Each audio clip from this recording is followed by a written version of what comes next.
సింహం వెనక ఎవరుంటారు చెప్పండి ఆ ధైర్యానికి? అద్దెకి తెచ్చుకుంటుందా ధైర్యం మనకులాగా? మీలో చాలా మంది ఏంటో తెలుసా, ఎవడైనా ఒక నలుగురు వెనక నిలబడితే మిమ్మల్ని పట్టుకోలేము. ఆ నలుగురు వెనక లేకపోతే మీరు పడుకుంటారు, పైకి లేవరు. ఆ నలుగురు లేకపోతే నీకు ధైర్యం లేదా? ఆ నలుగురు లేకపోతే నీకు శక్తి లేదా? ఆ నలుగురు లేకపోతే నీకు సామర్థ్యం లేదా?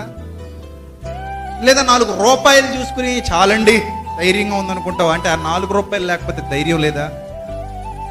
ఏదో ఒక పదార్థం కావాలా నీకు ధైర్యాన్ని ఇవ్వటానికి? ఎవడో ఒకడు నీ వెనక నిలబడితే నువ్వు ధైర్యంగా ఉంటావా? నీ అంతట నువ్వు ధైర్యంగా ఉండలేవా? అలా అనుకుంటే ఒక సింహాన్ని చూడు. సింహం వెనక ఎవరున్నారు? దానికి ఎందుకంత టీవీ? దానికి ఎందుకంత పరాక్రమం?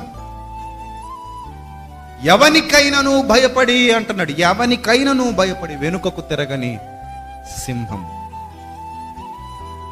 తన పిల్లలు అలాంటి వారుగా ఉండాలని దేవుడు కోరుతున్నాడు ప్రియులు.